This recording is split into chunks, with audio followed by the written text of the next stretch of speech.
Everyone. My name is Tebetsilo Levetse, and I'll be giving you part of my master's thesis, which is on the general overview of the hydrogeology of the Kakia-Bray transboundary aquifer. So my supervisors are Professor Tafes, who is my main supervisor, and Dr. Bagai and Professor Kinabatu. I normally refer to them as just my supervisors so that I don't really refer to them in any order of any sort, because their contributions towards my work are equally important. Okay, next page.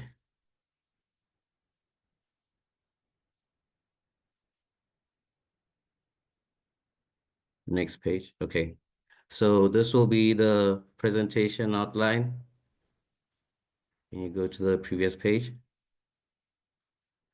This will be the presentation outline that my presentation will follow. Okay, without wasting any time, can dive into the presentation. Next page. So onto the background. General global climatic changes have forced most arid and semi-arid countries to use groundwater as a main source of water. But in contrast, Botswana aims to adopt a more conjunctive use approach as the most optimal option. However, current water supply schemes like the North-South carrier do not reflect this scheme. The supply of water is further complicated by natural disasters like prolonged droughts, as we are currently experiencing a 2-year-long drought in Botswana. So as pressures such as economic growth also increase the challenge of providing water to the general public, it is of vital importance for SADC countries to take a look at transboundary aquifers as a probable solution for water security in the SADC region. Hence why my focus is on the Kakia-Bray transboundary aquifer, which is shared by Botswana and South Africa. The Kakia-Bray transboundary aquifer is one of the 30+ transboundary aquifers which are found in the SADC region, and it contributes around 3% as it's part of the karstic aquifers that contribute water to the SADC region. So this study looks at employing an integrated approach, which will involve major groundwater ion chemistry, geophysics, and environmental isotopes to study the hydrogeochemical evolution of this shared groundwater resource. Next page. So as I have said before, this is one of the transboundary aquifers that have not been subjected to comprehensive or detailed investigations, especially on the Botswana side. As I was going through the literature review, I've noticed that most of the work has been done on the South African side. And according to Exton, unless these shared transboundary aquifers are subjected to detailed studies, the aim of managing these groundwater resources sustainably and equitably remains unachievable. So it is quite key for member states which are sharing such groundwater resources to engage with one another in order to manage these transboundary aquifers in an equitable and a sustainable manner. And in collaborating, these member states will be able to achieve Sustainable Development Goal number 6 in the SADC region and beyond. So this research proposes to study one component of the hydrogeology, which is the groundwater quality in this basin, which is mostly in the Botswana side, because the Botswana side has not been really subjected to any detailed studies compared to the South African side. So this study looks at achieving the Sustainable Development Goal Indicator 6.32. Next page. So these are our objectives. The main objective is to conduct hydrochemical groundwater investigations in the transboundary aquifer with the following specific objectives: to deduce the groundwater facies and the nature of the groundwater quality distribution in the transboundary aquifer, to determine the origin of groundwater using stable isotopes, and to assess the age of the groundwater using carbon-14. Next page. So onto the description of the study area. As I've mentioned before, this transboundary aquifer is situated between Botswana and South Africa, just along the non-perennial Molopo River. And those are the corresponding coordinates for the delineated part of the transboundary aquifer. It has an approximate size of 25 to 30,000 square kilometers and a low population density of 1 to 10 people per square kilometer. Next page. So this transboundary aquifer is hosted within the Transvaal supergroup. So the Transvaal supergroup is found in two main basins in the southern part of Africa. The first basin is the Greekland West, and the other one is the Transvaal Basin. And these Transvaal supergroup rocks extend further into Botswana. So the one that is of main interest for this particular study is the extension of the Greekland West, which falls within the Kanye Basin of Botswana. So the map on figure 1.2 shows the general distribution of the Transvaal supergroup in Botswana and South Africa. And the table 1.1 shows the general stratigraphy and the correlation of the Transvaal supergroup in Botswana and South Africa. So the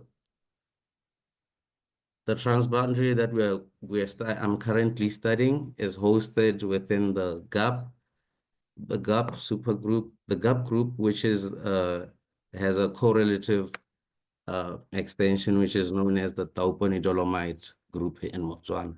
So that is going to be the main focus for the study, the lower Transvaal supergroup. Next page. So by virtue of these Transvaal or lower Transvaal supergroup sediments being the oldest sediments to be deposited on the Kapvaal Craton, they have been subjected to a lot of deformation through time. So table 1.2 shows us the general stratigraphy in the Botswana side of the aquifer, which is the dolomite group. At the base of this group, we have the Black Reef quartzite, which is made up of the conglomerates and the quartzites. And then we have the Ramonedi formation overlying this formation, which is generally made up of the alternation between chert and dolomite. And then we have the iron-rich formation of the Masoke formation. And then on the top, we have the Chert breccia. So figure 1.3 shows us the general stratigraphy in the area.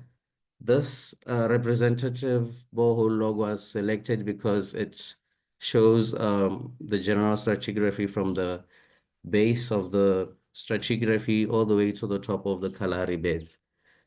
This stratigraphy also shows or validates what one of the authors that we have been studying their literature has shown, that these dolomites on the Botswana side are overlain by the Kalahari beds. So this is a reflection of how much deformation this group has been subjected to, because in the borehole log of 9141, we can notice that the Black Reef quartzite, the Masoke formation, and the Chert breccia are absent. So figure 1.4 shows us the general pre-Kalahari geological map of the Kakiabere transboundary. Kakiabere transboundary aquifer being delineated with the green So um, most of these faults have been shown in the area, but however, we believe some of them have not been shown, and we intend to produce a more detailed map after going to the field and going through more literature. Next page. So in the general literature review, in recent years, several studies have been conducted in the Kakia Brae transboundary aquifer. One of them was a study by Ngobe in 2022, where she characterized this transboundary aquifer to be fractured, fissured, and crustified, with yields ranging from medium to high. Another study by Hasbrook in 2018 was conducted, and it showed three zones are contributing to this transboundary aquifer. Next page.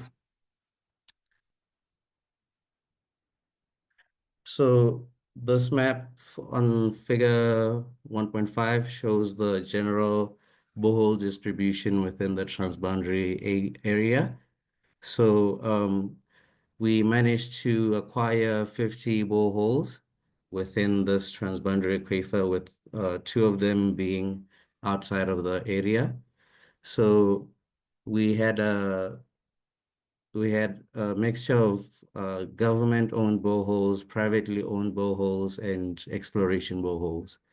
So out of the 50, we had 25 of the private boreholes, 23 being government, and 2 being exploration. These boreholes were further classified onto those that intercepted the dolomite and those that did not. And from the total, we had 11 out of 50 boreholes intercepting the dolomite and 39 of them not intercepting the dolomite.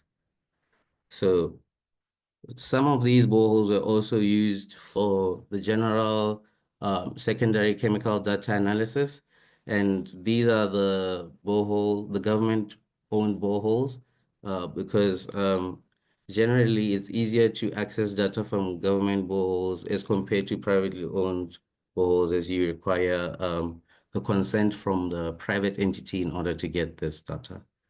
So out of the 50 boreholes, we managed to get 9 boreholes being part of the secondary chemical data analysis. Next page.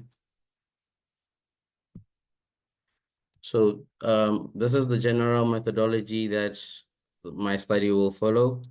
It will have a literature review component, which will be conducted all the way until the end of the study.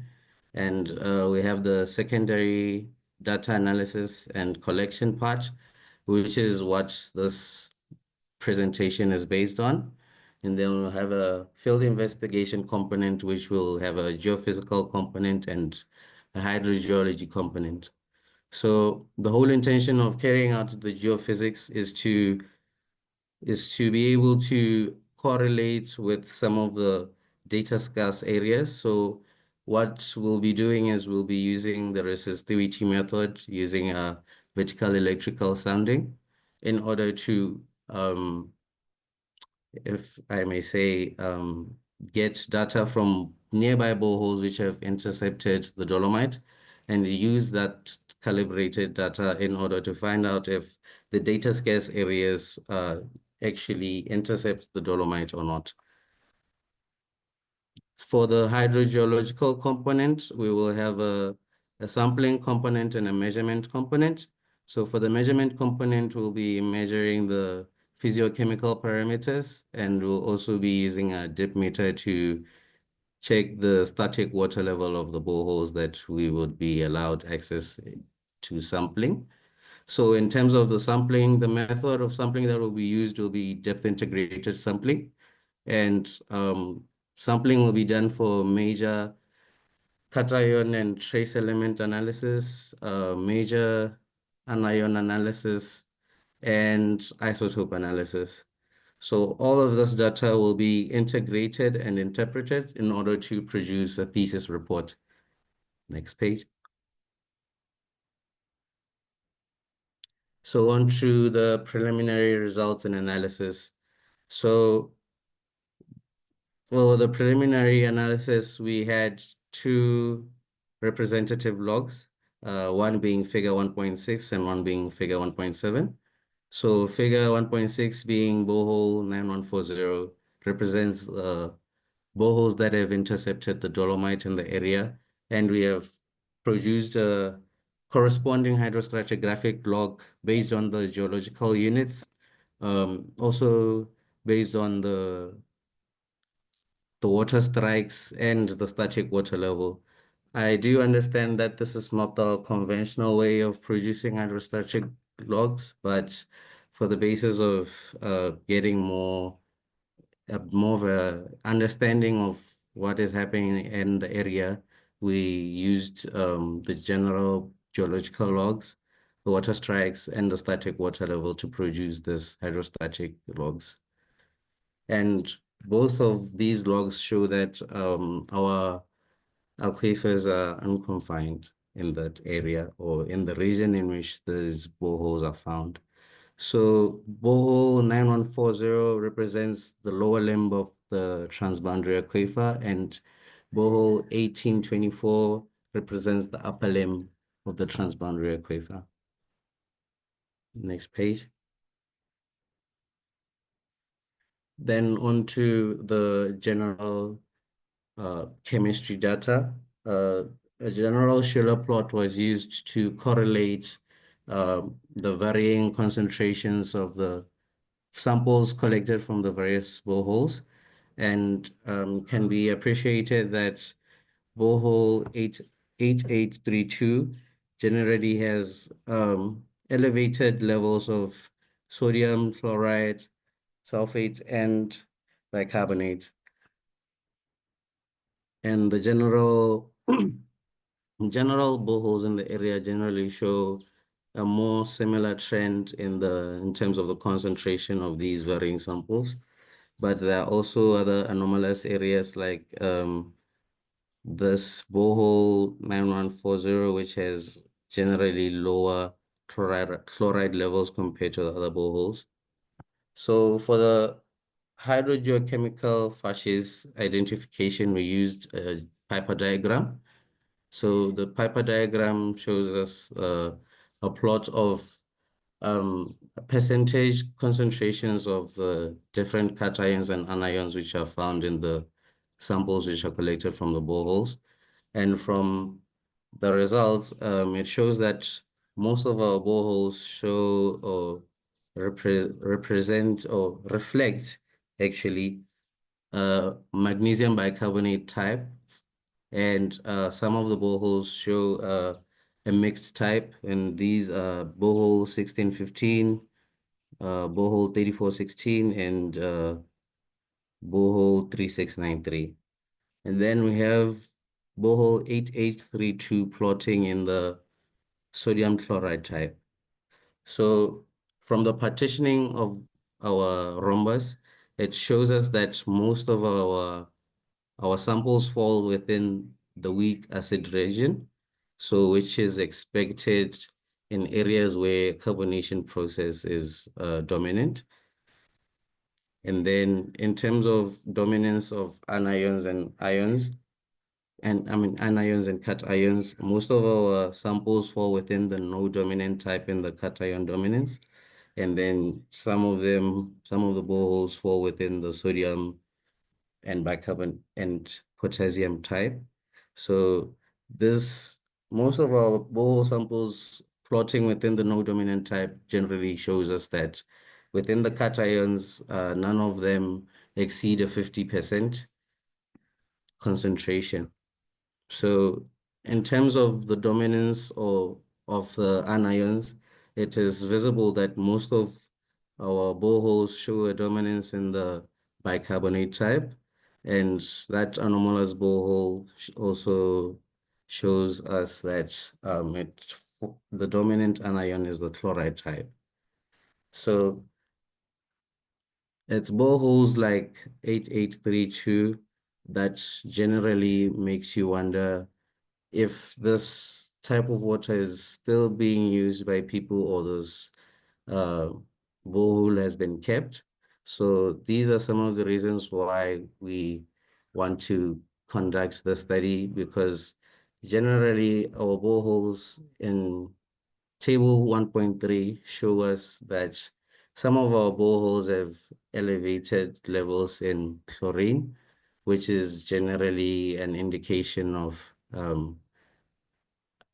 contamination, mainly which may be due to anthropogenic activities.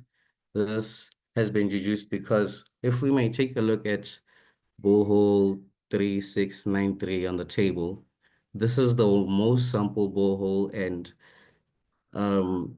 I believe the first sample was collected around 1980, and it shows us that from the previous years, the the dominant type in this bowl has been mainly the magnesium bicarbonate type, but with the most recent sample of boreholes 3693 being a sample collected in 2007, it shows that there's chloride within the system. So this has led us to generally concluding that the chlorine may not be of geogenic sources, but mainly of anthropogenic sources.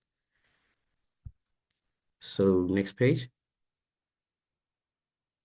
So for future work, we intend to liaise with the Water Supply Authority, being Water Utilities Corporation, in order to find out how many boreholes in the area are active and how many boreholes have been drilled in the area ever since 2012, since the National Borehole Database has not been updated ever since 2012. So chances that there are more boreholes in the area are quite high, given the fact that farming has been the one thing that is being pushed at the moment, especially vegetable farming, because our country has banned the importation of vegetables. So most of the young people and farmers in these areas are going into farming. So we're hoping to find more active boreholes in the area and to actually get access to sample these boreholes.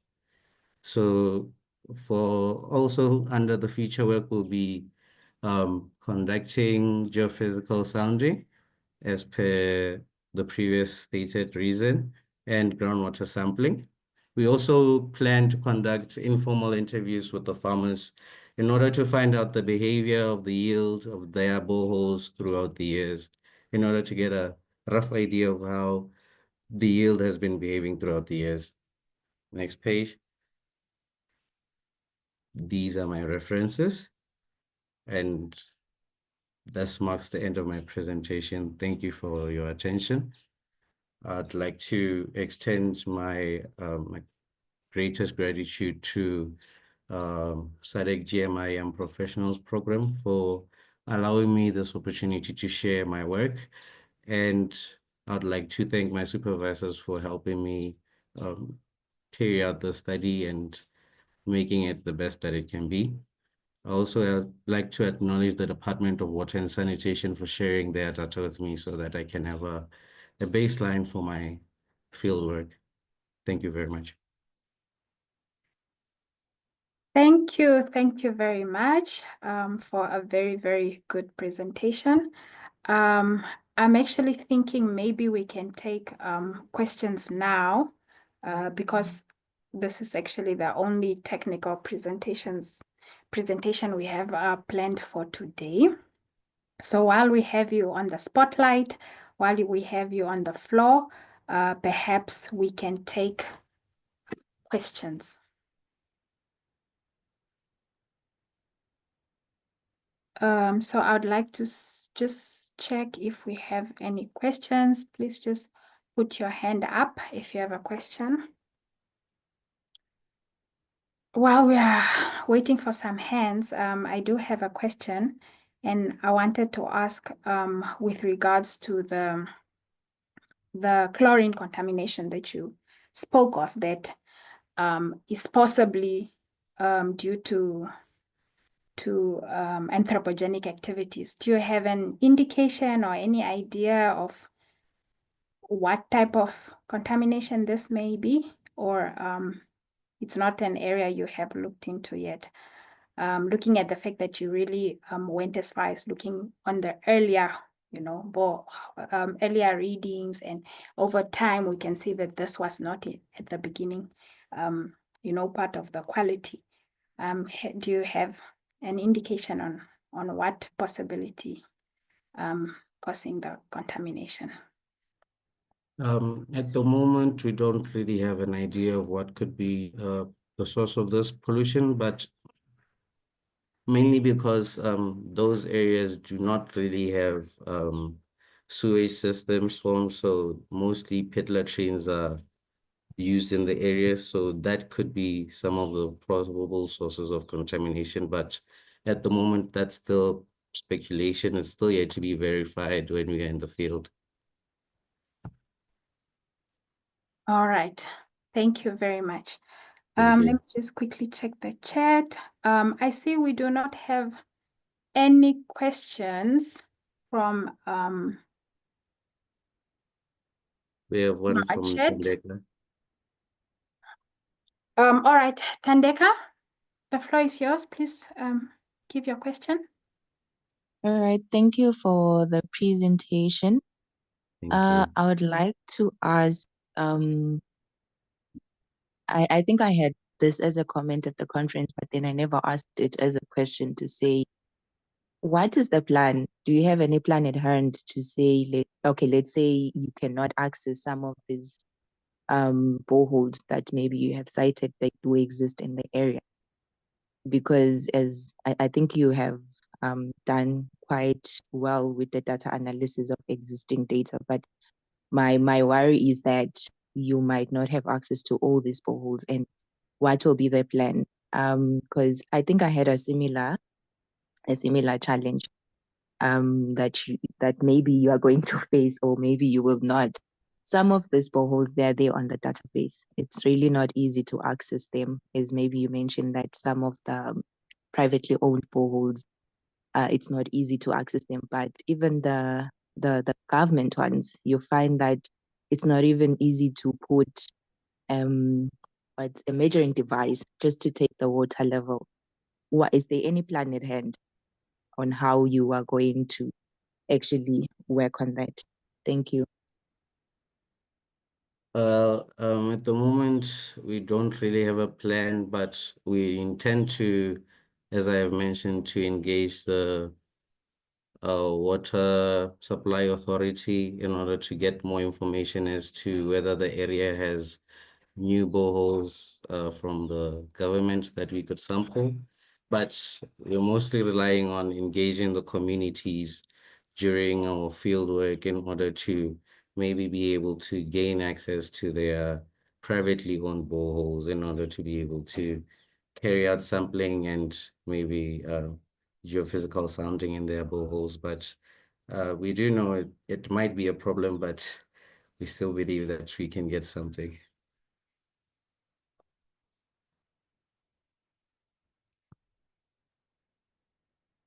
I hope I have answered you, Tandeka. Yes, all right. Thank you, and all the best. Thank you very much. Thank you, Tandeka, for the question. I see we have another question in the chat from Libuseng. Great presentation. Just wondering, how did you decide you'd use VES as your preferred method?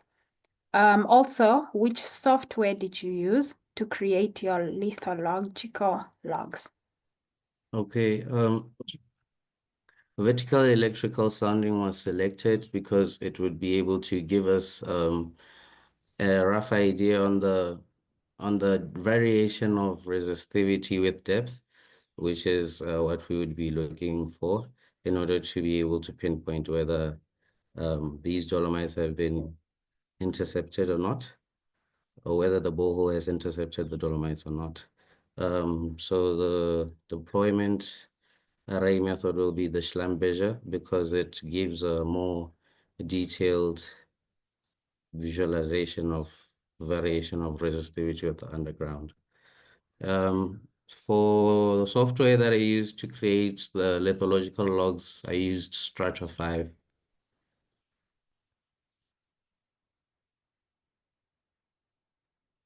All right, thank you. I don't see any other questions unless, let me just take another look if I see any hands. No hands. Thank you very much. Maybe we can give you a round of applause. Thank you very Thank much. you. Very, very insightful presentation. I see a lot of hands and thumbs up, so well done. Thank you.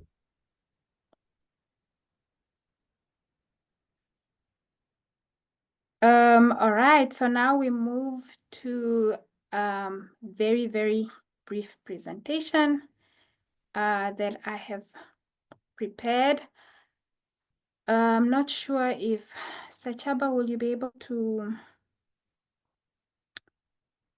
share the screen, or should I quickly search for it? Yeah, I can share it. Okay, thank you.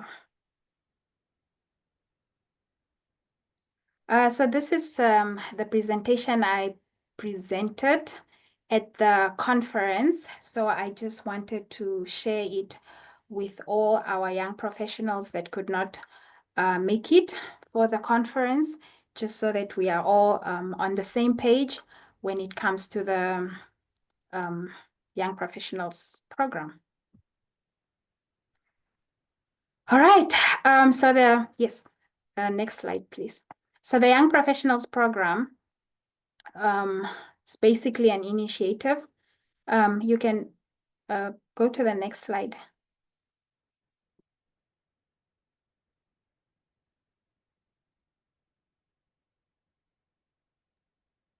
Sorry, Katie, it just disappeared. I'm trying to share it again. Okay, no problem. So the Young Professional is basically is an initiative that is of course by SADC-GMI for young professionals by young professionals. So mainly for capacity development, skill development. But what really, really stands out is the knowledge sharing component. So through these different platforms, like for example, our monthly webinars, we hope and aim to really promote and establish young professional engagement. This is really networking amongst each other as well as amongst professionals. That's why we always try to invite a guest speaker at the webinars, as well as through all other initiatives. So in addition to that, we also aim to enhance the visibility of groundwater management. And this year's theme was around conjunctive water use. So this is now visibility on how the surface water interacts with groundwater. So we are not just specifically looking at groundwater, but we are looking at the cycle as a whole. Finally, of course, to inspire a new generation of groundwater professionals, we want professionals that are proud, that are able to speak about the science, speak about groundwater at any given platform, especially when it comes to communicating scientific knowledge to non-scientific personnel. Because at the end of the day, everybody uses water, and everybody needs to understand what is happening and where we are getting our water. Next slide. So there are three main components under the program, or three main programs under the Young Professionals Program. The first one is the bursary scheme. So currently we have funded 11 master students, bursary students. This year we are currently funding 5 young professionals, and they were at the conference as well. The second program is the secondment program, which is more like an internship where we attach young professionals to ongoing SADC-GMI projects. And to date, we have attached 120 young professionals. So the last one is the mentorship program, which we are hoping to start next year, where we are going to select 20 young professionals from our cohort, from our registered young professionals that will be attached to 20 experts in the field for 6 months, just for a structured mentorship program. So we are really, really looking forward to the mentorship program. And we will, of course, communicate all the information in due time. And you will be all eligible to apply, of course, for the program. So this year, we managed to fund 11 young professionals to attend the conference. And it was really, really fantastic to meet all of you guys that managed to attend. I hope those that managed to join the webinar today will be able to give us a little bit of feedback on how their experience was at the conference. Next slide. All right, so far we have had 3 webinars, and attendance has been very, very good. I'm very, very impressed with the numbers, and we continue to invite the professionals that you want to see. So it's always interesting to receive emails from the young professionals that these are the experts that we want you to invite. So feel free to email the YP email that, okay, this is an expert in our field, this is an expert in our country. Is it possible for SADC-GMI to invite them so that we hear from them? So that is our role, to ensure that the speakers, the guest speakers that we invite on these platforms have the knowledge that you want to develop. And also, I also want to encourage you to participate in the quizzes after every webinar. I know Sechaba sends out an email and you are supposed to, just answer the quiz. It helps us understand, helps us see if you actually get information at the webinar, or there are ways we can try to improve so that you're actually able to retain the information we share at the webinar. And of course, we usually have a competition and a winner. So when it comes to engagement, we have another platform, which is a community of practice, where young professionals can join, speak to each other, speak to other experts that are also on the community of practice. So please feel free to DM, search for your professionals that you'd like to connect with, that you'd like to research with, work on, and feel free to reach out to them on the community of practice. Next slide. Yeah, so our webinar plan is outlined on the screen. So far we have done 4 months, where we usually invite a guest speaker as well as a young professional presenter. And it's usually on the 3rd Thursday of every month. So that's why next month we will not be having one, because we'll be on holiday.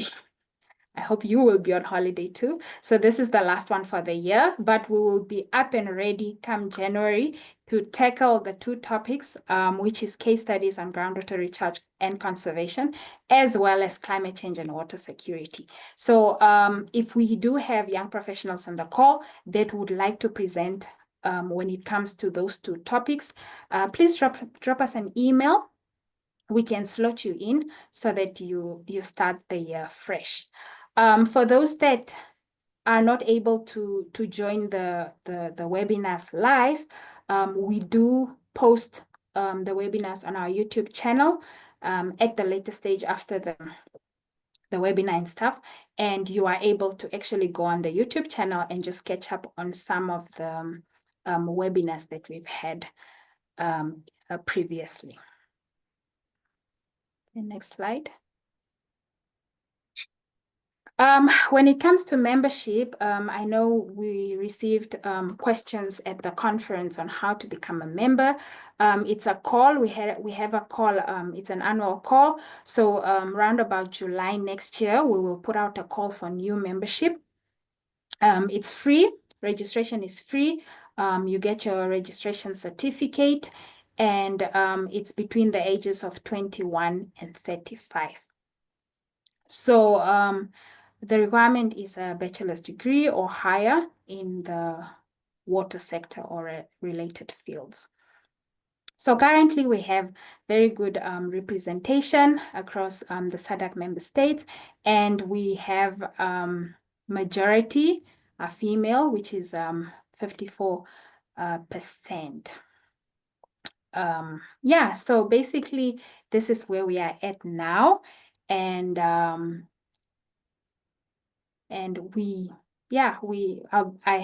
actually open for any questions that you may have. I believe this is the last slide. Yes. Okay, so so that was the presentation that I shared at the conference. So if we don't have any questions, I assume everything was crystal clear.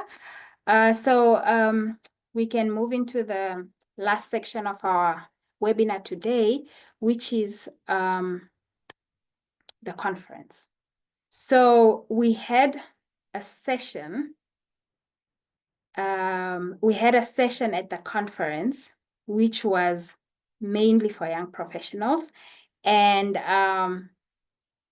it was really amazing. We had young professionals that had we had a keynote young professional, Lebogang Masechaba from South Africa, and we had amazing panelists at the conference that had an opportunity to discuss issues when it comes to governance, the role young professionals play when it comes to data, acquiring data, and how we can improve not only research, but also collaboration across different countries.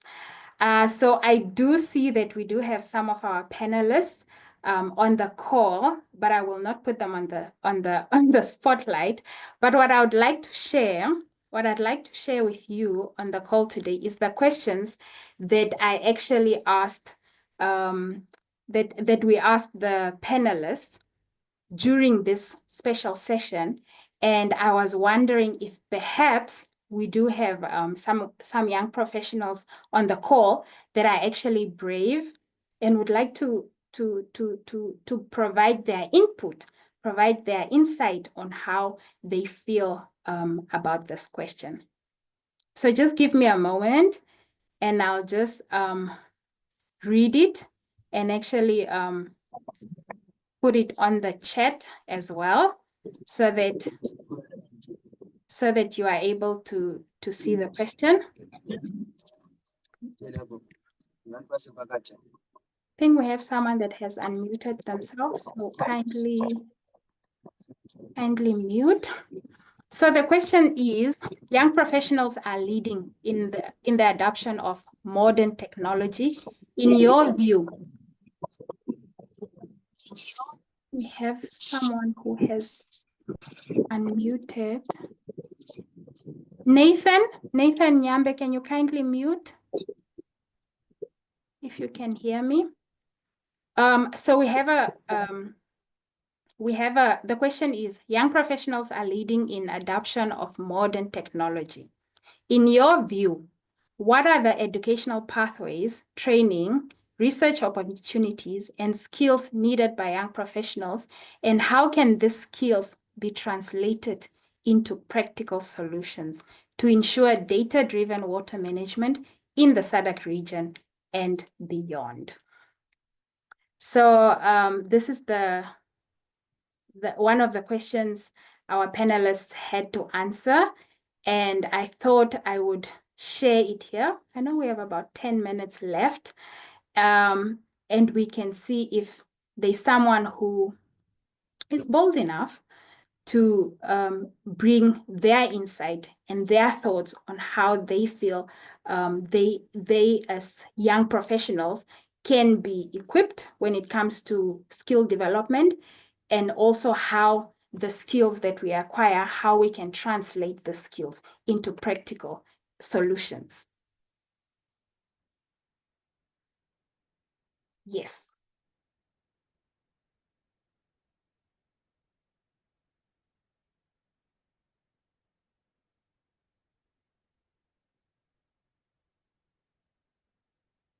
I was hoping there's at least one brave person. Like, what skills do you need as an individual, you yourself?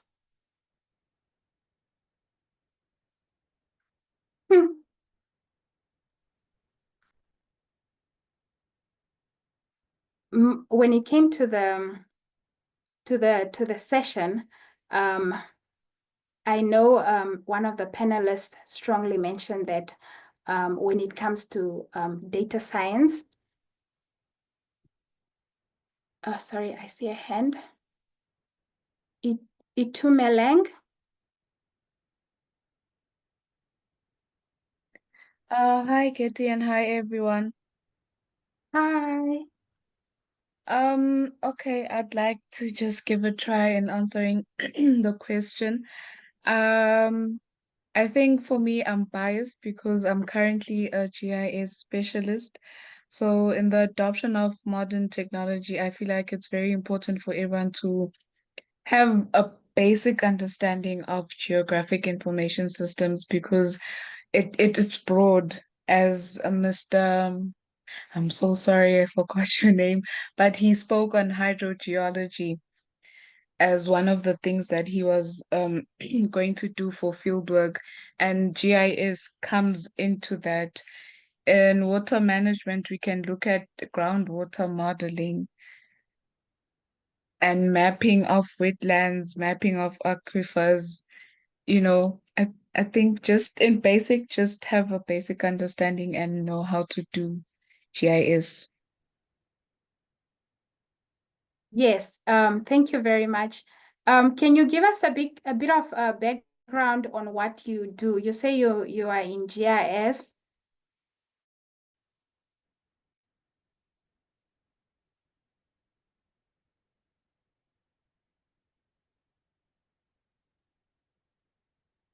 Itumeleng, are you still on the call? I think we might have lost her. Oh, okay. Yeah, so GIS, groundwater modeling, yes, also came out very, very strongly. I know we had one of our panelists, Benjamin, was very, very, very, very passionate on big data. So it's definitely an area we need to be capacitated on. I'm not sure at this point if Secheba you'd like to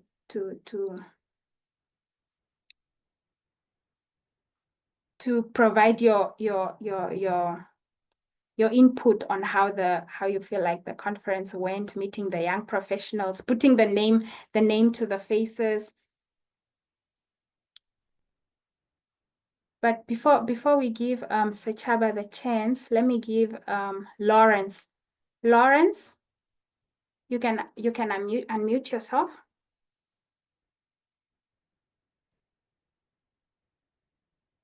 Lawrence, I see your hand is up.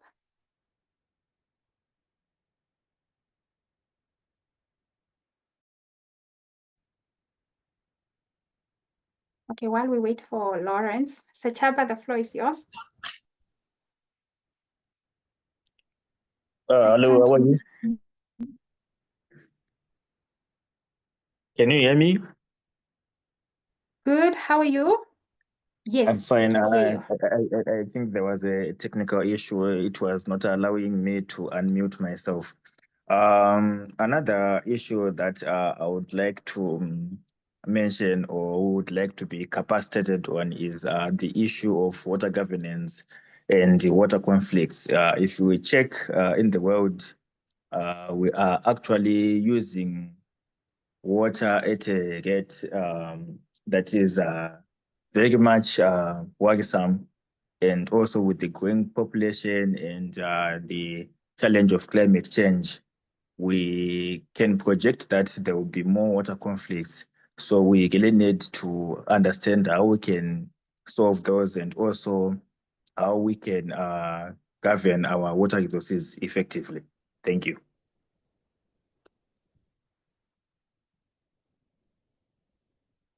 Thank you very much. Yes, I know water governance did as well come up. So it's very, very good to hear from Lawrence that he is also of the same school of thought when it comes to capacitating young professionals in water governance. Sachaba? Hi, okay, I just saw a message from Itumilang. She wanted to speak, but yeah, I didn't allow people to unmute themselves, so I'm just looking for her.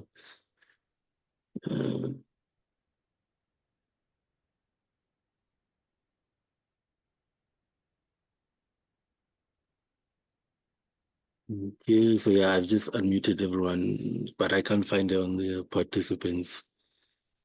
I'm here. Okay, maybe Oh, it okay. could be. Please repeat your question again, Katie. I think you're asking me on my field. Oh, yes. It was just a follow-up when you mentioned that you are actually in GIS, and I was just very eager to find out what your exact research field is. Okay, my study is environmental science, so I studied environmental science, and I am currently specializing in GIS for a local authority in Eswatini. So I am for now, I'm into urban planning. So that's where I utilize my GIS skills. But this is a very great program for me to, I guess, decide what I want to specialize in. So water GIS is. Thank you. Great. Sachaba? You have 3 minutes. Okay, good evening, everyone. I hope everyone is well. So for me, reflecting on this conference, it was my very first SADC Groundwater conference. So I didn't know what to expect, but I was very excited from the moment we left Pretoria offices to meeting with colleagues that I haven't met before, like Getty and others as well, that I usually see during the trainings. Yeah, you could tell the excitement was very high. So yeah, I got to listen to a lot of presentations from a diverse set of speakers and a diverse set of topics, going from governance to data management. And it was very insightful for me to listen to all of those topics. And the conference also had a social aspect to it, like all the social activities like gala dinners and the others where you got to meet all the young professionals and got to know them on a personal level. Yeah, so I got to meet a lot of them, spoke, and then made some friends along the way. So it was very exciting. We also got to network, got given advice from some of the leading experts in this field. So it was very, very exciting for me. Yeah, basically, thank you. All right. Well, do we have anyone else on the call that was at the conference and want to say something about the conference, how it was for them? I just realized I actually have not made an announcement that we have a registration link in the chat. So I hope we have all registered. There's a link in the chat.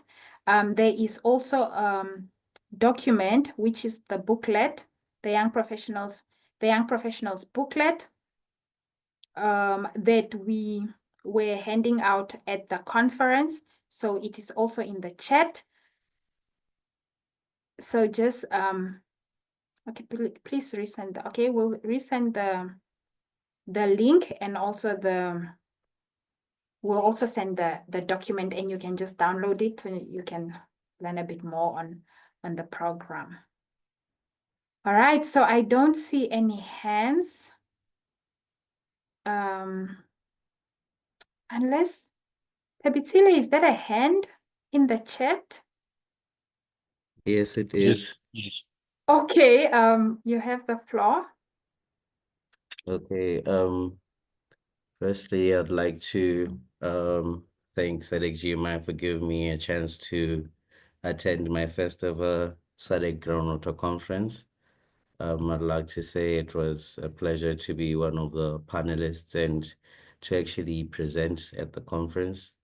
It was quite an eye-opener, and I managed to network with a lot of experts in the field of hydrogeology and hydrochemistry.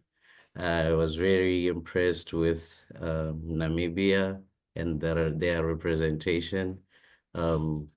They had a strong representation from their undergraduate students, and they were doing quite a lot on hydrogeophysics, which is quite good, and I find a lot of excitement out of it as uh, I am a geophysicist before I become a hydrogeologist. So it was quite good to see that we have a lot of young upcoming hydrogeophysicists.